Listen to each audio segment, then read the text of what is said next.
A Revolução Industrial ocorreu em meados do século XIX. Com início na Inglaterra, ela transformou o modo de produção. Falando sobre suas consequências, temos o surgimento do proletariado, que é um tipo de trabalhador que usa da sua força para ganhar seu sustento. Um exemplo são nas indústrias recém-surgidas.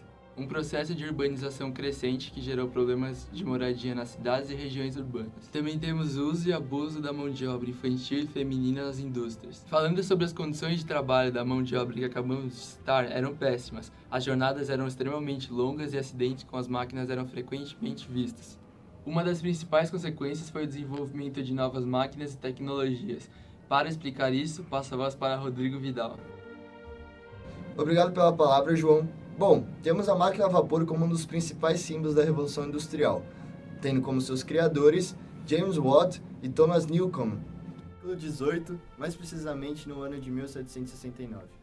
John Watt é considerado o principal criador, pois foi ele quem produziu os avanços decisivos para o funcionamento da máquina. A produção de mercadorias em menos tempo foi uma das suas principais consequências. Afinal, trabalhadores antigamente usavam suas próprias mãos para fazer as mercadorias. Agora, com a máquina a vapor, houve um aumento da produtividade, ou seja, maior produção em menor tempo. Para sua criação, James Watt teve que fazer várias experiências, e para explicá-las, vou chamar agora Pedro Daltro e Rafael. Obrigado, Vidal. Então, a primeira máquina a vapor inventada foi criada por Thomas Newcomen. Na invenção de Newcomen, a água é vaporizada em uma caldeira e o vapor alimenta um cilindro.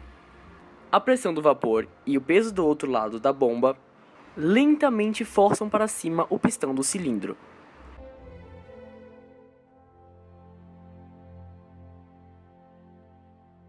O fluxo de vapor é interrompido e a água fria é pulverizada no cilindro. O vapor condensa e o seu volume diminui abruptamente. Isto cria uma pressão negativa no interior do cilindro e, devido à pressão atmosférica atuando na parte superior, o pistão se move de volta para sua posição original. A água no cilindro é retirada e o processo começa novamente. Após a criação da máquina a vapor, ainda tinha alguns defeitos. Então, James Watt utilizou o modelo da nova máquina para aprimorá-la. No início do processo da máquina a vapor, o pistão está na parte inferior do cilindro. Ao introduzir vapor no pistão, este é submetido à pressão. Como na máquina de Newcomen, a pressão do vapor e o peso no braço da bomba forçam o pistão a subir.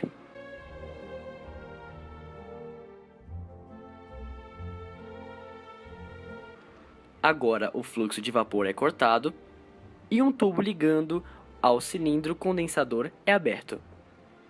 Também neste caso, o resfriamento do vapor cria uma pressão negativa, que juntamente com a pressão atmosférica força o pistão para baixo. O tubo que liga o cilindro ao condensador é fechado e o do vapor é aberto. O processo pode ser repetido sem que o cilindro do vapor tenha sido resfriado.